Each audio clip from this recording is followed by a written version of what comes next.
Hi, we're live back in the Agriland studio again with some of the young Irish Angus breeders. And we have... Kieran Calvi. Stephen Walsh. James Tracy. Hi boys, and this time last year you picked a very special prize at this year's Ploying Championship. If you want to tell me a little bit about that, what was it? Well, this time last year we collected our 5 Irish Angus calves, and we spent the 3 days last year at the plough and talking to everyone that was coming up on about the project. 5 Irish Angus calves. How did you manage to do that? Well, we took part in a project in school over our transition year and we were lucky enough to win.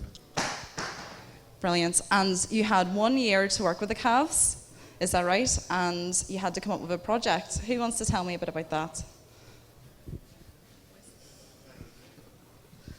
So basically the project we were given was certified Irish Angus beef as a farming system, and what we have to do is get the brand across and to get farmers to use more Irish Angus and the benefits of them, and that's basically what we have to do.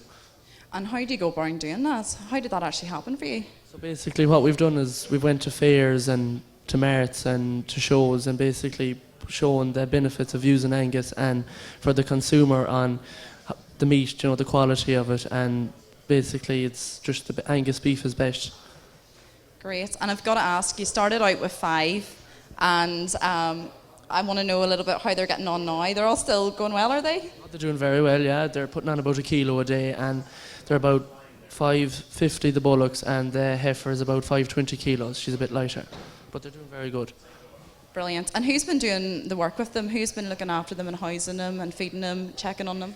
Well, the 3 of us, we share all the tasks like feeding them and all that, but they're on my farm at the minute for the summer, and they're in James's farm for the winter, so we house them there. Brilliant. And what did your teacher say whenever you said, Miss, we've come home with 5 heifers, 5 calves from the Ploying Championships? Well, I suppose at the time he didn't know what to say. He was very happy for us, and it was a good thing for the school as well at the time to win such a big competition. Brilliant. And what's the school you go to? Rice College in Westport. Brilliant, brilliant. And had anyone else taken part in a competition before there? No, never, not in our school, never. Great. And I hear you've got some very good feedback as well with what's been going on. The Angus Club are very happy with the success of it, and they've brought the competition back again this year. Will you be chatting to some of the teams taking part this year to give them a little bit of advice?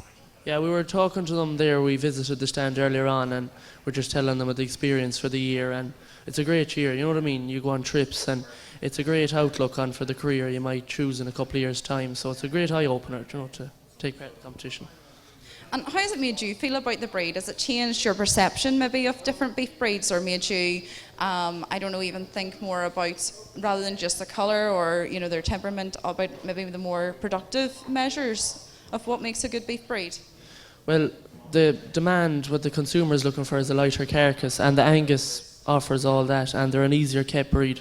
And with the bonus system, it's actually more profitable for farmers to go about Angus, and it's an easier breed to rear, especially for the land that, so as we're from back in Mayo, it's heavier ground, and the Angus is just fitted, and there's a reward with a bonus as well. There's an extra few pound out of it.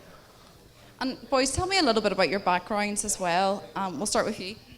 Well, I'm from a suckler and sheep farm, and we have a herd Irish Angus cattle as well, so I know a bit about it, but it's a great experience. You know what I mean? You see different avenues of the breed and how they're used, and different farming systems.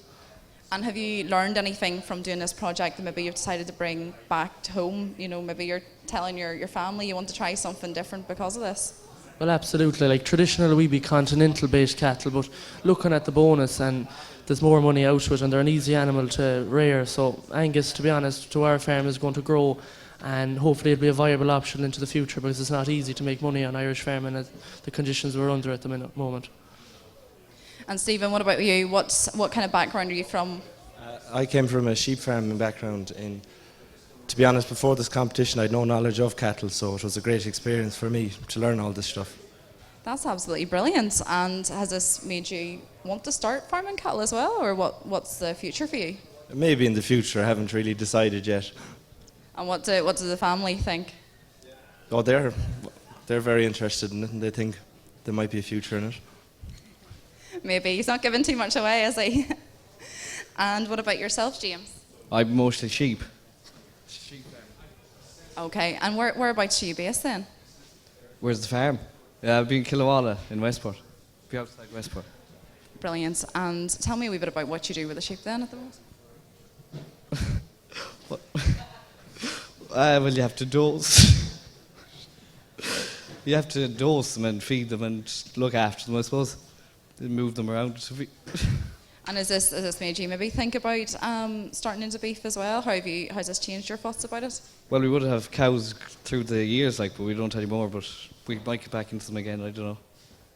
Brilliant, brilliant, guys. Thank you very much.